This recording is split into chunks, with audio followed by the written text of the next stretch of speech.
Hello and welcome to another video. This is the Unbathtub. This is part 3 of 5 of Can You Have Fun for 50p? This game is Radio Commander. Just going to run through the description on Steam for you here. Use the radio to give commands to the soldiers on the battlefield. Keep track of the situation based on their voice reports only. Lead US platoons to clash with Viet Cong in a realistic, innovative approach to the RTS genre. Make hard choices in a narrative-driven experience and face the outcome. This is brought to you by a developer called Serious Sim and published by Games Operators and Playway SA. This was released a couple of years ago, so again, not a brand new game, not an old game though by any means. But let's just see how we get on with this. It's had mixed reviews so far, recently, and mostly positive reviews overall.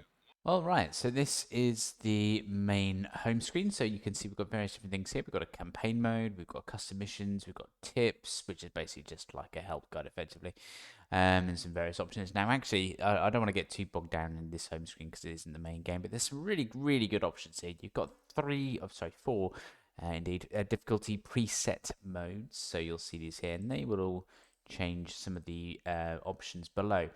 Now, you can customize these and have your own user-defined difficulty, so you can tick anything that is mentioned here. Now, there is quite a lot, and when you first go into the game, you don't know what a lot of this means, so I would recommend just starting off, which I did in Commander mode, and going for that really, because you've got some things on, some things off, and actually it seems quite sensible. But as you become used to the game, some of these things actually become more sort of clear as to what they do. So feel free to come back in here at any point and have a look. But then there's a really good array of options. So custom missions are, well, as described in the tin, you can create your own maps, can create your own points and things like that as to where you want the enemy to be, where you want to be. And then you've got a really, really good campaign mode. This is, of course, based on Vietnam, so this is during the 60s with the American war there, and it follows some units through the campaign of the Vietnam War.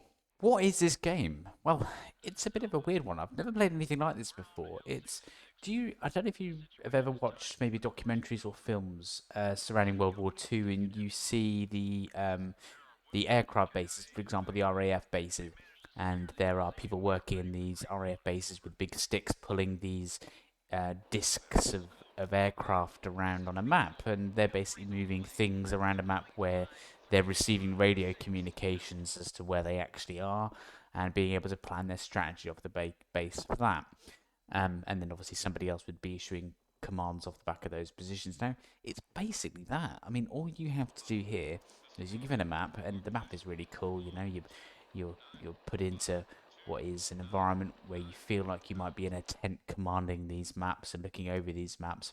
But basically, what you're doing is you're putting these markers on the map. So an infantry disc or token represents obviously the infantry unit, helicopter represents the helicopter unit, of course, and so on, artillery, etc.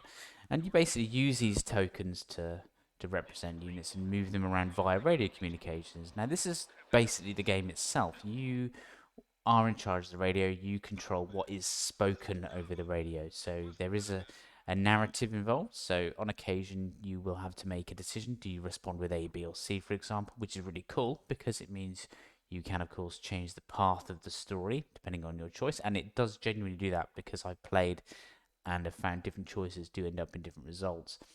You need to make sure that whatever you do, you are making sure that you're moving units around the map. You can report on positions, and it's really easy and good fun to try and work out where people should be on the map. If you find an enemy, you can then bring them into the map and put them on a marker. If you destroy the enemy, you can delete the marker. It's fairly self-explanatory in that sense. So you are in charge of maintaining a map of where your units are and ordering them as well, which is the crucial point because what you have to do is you're actually in charge of the battle. If it wasn't for you, you couldn't win, and you have to decide whether to engage, retreat, send in the helicopter to evacuate units, put in an artillery barrage. The war is in complete control of whatever you want, really, and this is where it becomes so much fun. You've got a lot of freedom. It might just seem I'm just moving a few discs around, and the premise of it seems really boring, but I can assure you this is an incredibly exciting, thought-provoking game. you need to think, and you're going to lose, by the way, as the game goes on. So maybe the first two missions are quite simple, but as you go through, you're going to lose, and you need to rethink, and is that the right thing to try move them there, that sort of thing, and maybe try something a bit different next time. But the units themselves are quite varied. The actual radio communications and the voice acting is really good, and it really immerses you into the game. Absolutely thoroughly enjoyed it.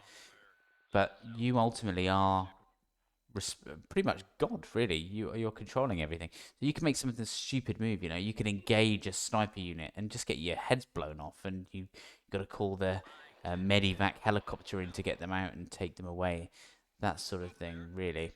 Now, although I think this game is genuinely brilliant, and it's a breath of fresh air to play something that's so unique, there are some negatives. I mean, I come across a couple of bugs during some of the campaign missions. You were trying to move units somewhere, and it came up that you couldn't move them. They basically refused to move. I thought they were boarding a helicopter, but I waited ages and they never boarded the helicopter. The helicopter couldn't move, the infantry couldn't move, so the game kind of broke. And also, I couldn't end a mission that I just won as well in another instance. So it came up, oh, you won this mission, and I was trying to press end and nothing would happen. And when I exited, it didn't auto-save anything, and I had to go and do the whole thing again. So there were some frustrations and things like that. But overall, I mean, I wasn't too bothered at all. They're the only really two negatives. There are no graphics to speak of or anything like that, so don't expect like superb in-depth look at the battles themselves. It doesn't happen. All you're relying on is literally the spoken word. And as I said earlier, that might sound like a really strange premise for a game, or boring, or whatever. And I actually thought that as well. And once you get stuck into it, that opinion just disintegrates entirely. They've done very well here. The voice acting, I think, is really good. And I think if the voice acting was really bad, it would detract from a good game and it would make it really disappointing. But I think the voice acting itself is really good, and it does make you feel like you're there. And the sound effects as well are all there as well, and it does make you feel like you are commanding this army in the jungle, and you're important. It really, really does. I love the way you can rename units and things. So you stick a token on the board. This represents so and so. You can overtype that. You've got the freedom to type what you like, and in fact, you've got the freedom to do pretty much whatever you like. At the end of the game, you can look at what they describe as a replay, and that shows a slightly more graphical approach. So as you play the game in real time, you just look at tokens, but the replay will show you a kind of like a semi-transparent image or a hologram, I suppose, of the units, and you can get like a time lapse of where you move the units. And actually, in this time lapse, you can see where the enemies were, and you can see where you've engaged, where you've moved people away, where you've moved them to, that kind of thing. So actually, you get like an almost action replay of the battle at the end, which is really good. Win or lose, you get the action replay, which I really like, and it's something that you can learn from and actually gloat from as well if you've done really well. Overall, this game is genuinely fantastic, and based on the price I paid for it, 50p, I know it's a bit more than that on Steam, but based on the price I paid, you can certainly have fun. This was so, so good. Unique. I'm going to keep playing it. I initially set out to play an hour, but I sat on there for about 2 hours, and then the next session, I again set out for about half an hour, another couple of hours, and I was there for ages playing this, just getting through some of the campaign missions, and yeah, just thoroughly addicted because you spend so much time reading the text because it's subtitled basically, and so you don't have to remember everything. You keep flicking back and seeing what people have said, which is actually really useful. So you can remind yourself where the positions were, where the enemy is, that sort of thing.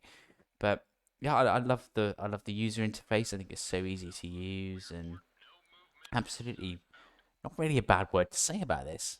Yeah, it's not going to win awards, but for 50p, the price I've paid for it, I'm going to have 10, 20 hours of fun on here. 100%. Really, really good game. Solid game. There is a DLC out for it as well. I've not looked into that, but no, really, really good game. I'm gonna rate this very highly.